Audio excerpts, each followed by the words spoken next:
and support, and just what a fabulous job you did, Walt, last year as our vice chair. Walt very reluctantly and graciously agreed to step into the role last year when we had some attrition, and just did a bang up marvelous job of it. And I'm so grateful for his work. And I'm delighted to tell you that for this year, Chris has been appointed by the board, and just so delighted to partner with you going forward.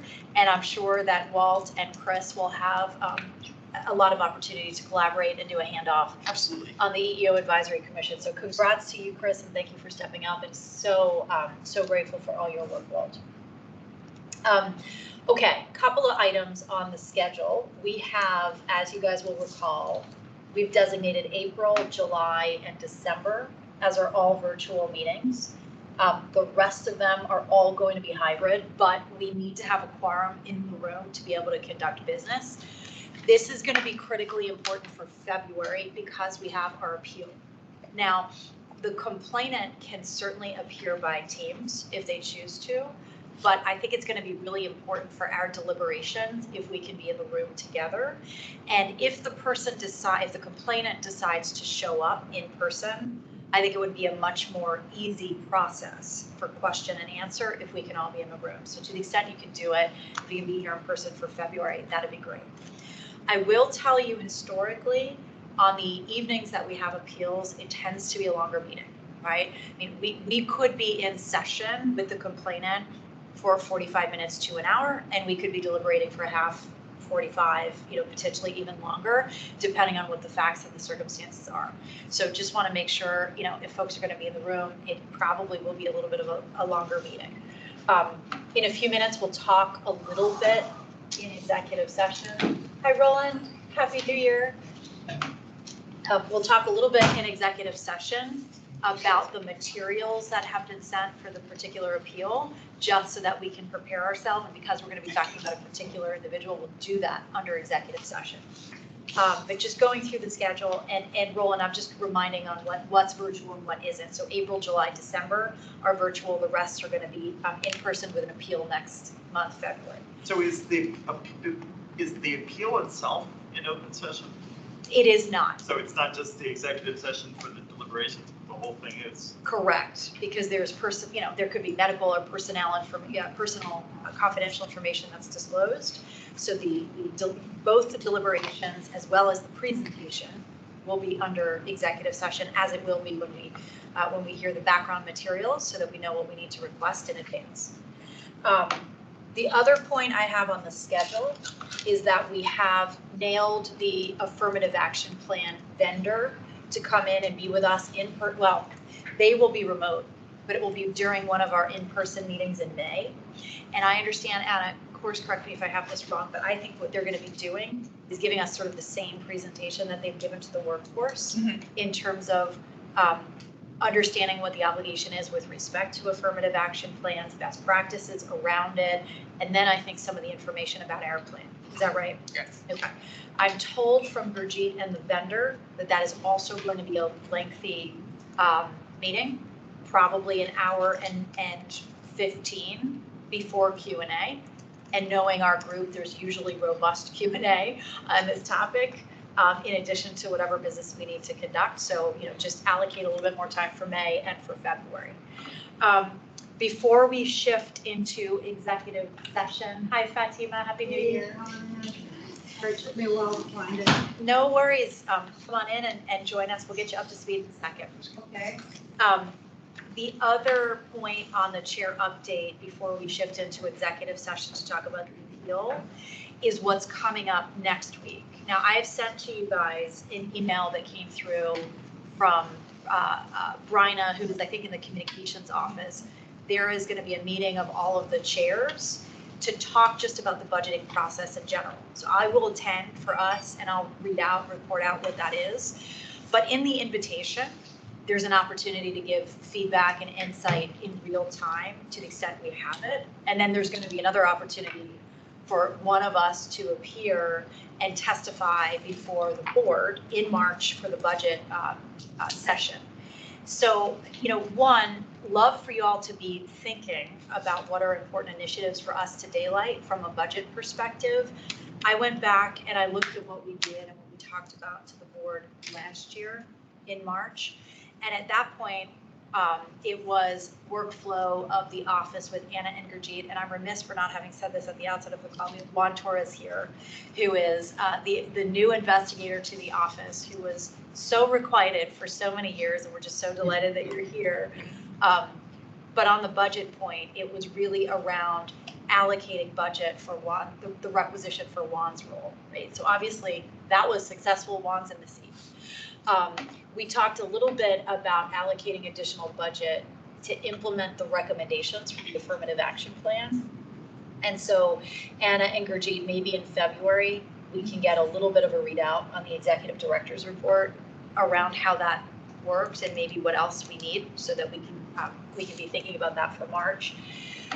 And then we talked a little bit about a little bit more budget to be allocated to deploying resources around implementing best practices with some of our housing initiatives that the landlord, you served on the landlord tenant? I still do, yeah. Right. Yep. So you guys pushed the initiative of wanting to have something at the county level that was more closely akin to what the state regime was and the enforcement investigative process in that regard. And we supported that in what we talked about from a budget perspective. I don't have a line of sight on whether, that relates to the ordinance work we're doing for sure. But do you have a line of sight on that from a landlord tenant perspective? I don't. We had a meeting yesterday, and we also talked about the budget process as well. And so David Tim, our chair, will be at the meeting as well. But I do not have visibility on that. That predated my time on the committee. Okay. So I don't know if it's what you're talking about, but we used to push for the budget, and every few years we would get some of a contract with an outside vendor to do testing on discrimination in housing, and then they write a report. Is that what you're talking about, or is that something else? I think it certainly could be what we're talking about. I didn't know if that was. I don't think no, because I think the discrimination testing, I think it's typically budgeted. Oh, it is. It wasn't a new. Well, we did a barrier analysis, I think, in employment for the Arlington County workforce. Is that right, Roland? Yeah. That was the scope of the barrier analysis? But I think the housing survey is automatically in the budget. The thing about that, and Anna, you can correct me if I'm wrong, is that it's done every other year. Yeah. So because it's done every other year, it will be it's in the budget and every year, but it may be deleted out of the budget depending on whether it's the year that To do it or not, yeah. So that money is automatically put into the budget, and the question then is if they're going to do it that year, it's taken out. I forgot the process. And I believe during COVID there wasn't testing, and I think when I was getting ready to join this commission, I had some conversations where the intent was to begin testing again post-COVID, and so I hope that that's budgeted for and it'll be acted upon this year. Yeah, but I think I'm sorry. I think there's a different vendor, because I remember Gurjeet was not pleased, and neither was I, when you saw the report that vendor that they've been using for years. So as a result of that, I think a decision was made to get rid of that vendor, and it's a new vendor now. COVID happened, so I don't think they were able to do anything because of COVID. But it sounds like this is still something that we can flag as an issue of importance for us, even if it's earmarked, that we want to make sure that it's utilized and deployed. But I think to answer Stefan's question, what we talked about last year was a little bit different than that. It was, I think, Chris, course correct me here, it was a little bit more robust training, both for the Office of Human Rights as well as perhaps other resources within HR to be better situated to do housing investigations. And I think there's like a HUD training program. I think so, yeah. And it's robust. And it was designed to enable the office to better handle these complaints, better understand the issues, and it would be an investment of time. And so we expressed support of that, and that was quite consistent with some of the edits we were proposing in the ordinance, source of funds, and some of the other issues. So the ask for all of you we don't have to align on it now. I mean, I'll read out in February what I hear next Tuesday.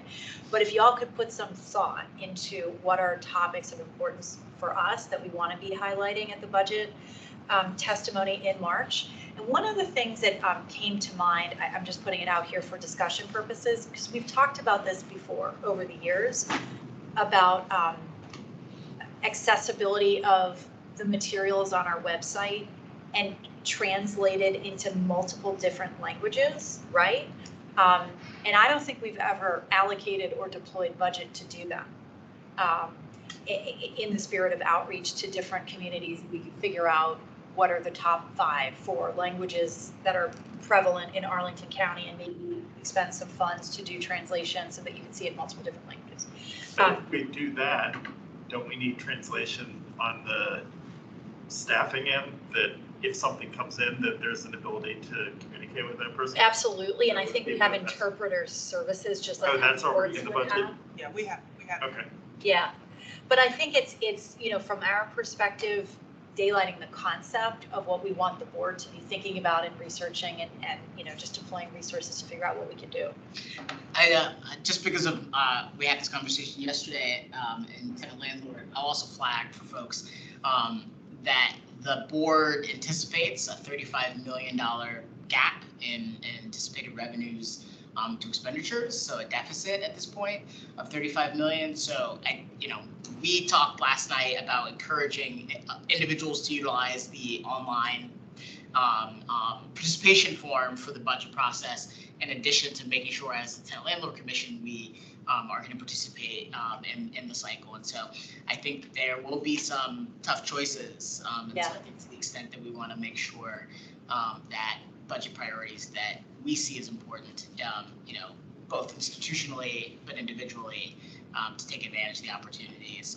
And the second thing I'll say is that, which is slightly related to our work, but not directly in point, the county board did identify further implementation of equity initiatives countywide as in their directive resolution to the county manager to prioritize or try to prioritize equity initiatives and implementation of the equity resolution. So I think it'll be a tough budget year, and so I think us being involved is really important. Yeah, that's a great call out, Chris. And I think the individual participation form linked was in the email I forwarded to everybody earlier today. I think, and I will confirm this after Tuesday's session, I think that form is going to remain open for some time. So maybe what we do is after the February meeting, when we coalesce around what are the kind of key strategic priorities, I'll ask each of us in our individual capacities to go and complete the form. And then I will take the action item to give testimony on behalf of the commission writ large in March, that we, to your point, we're really escalating what we deem to be important. Before we move on from this, is there anything else folks can think of top of mind that might be critical for us to include as ancillary to our work?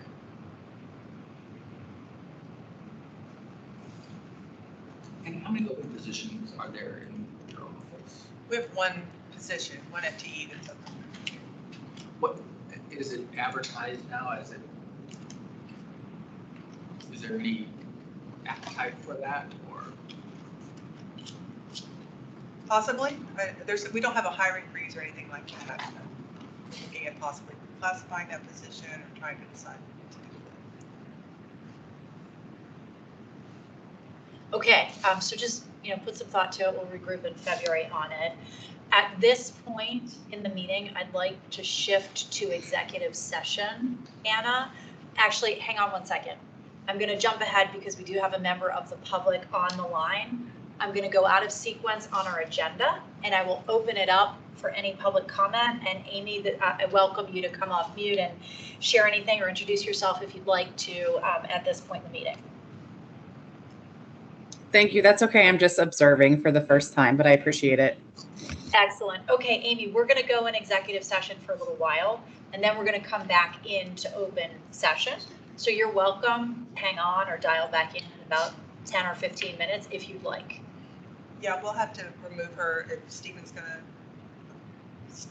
participate. Yeah. Probably we'll have to remove Amy. Okay, can we put Amy in the waiting room and then readmit her once we're out of it? I don't I'm just gonna head off and I'll check back in later if I want. Sorry, I Thank don't you. think we have a. Don't worry about it. Thank you, Amy. Okay, bye.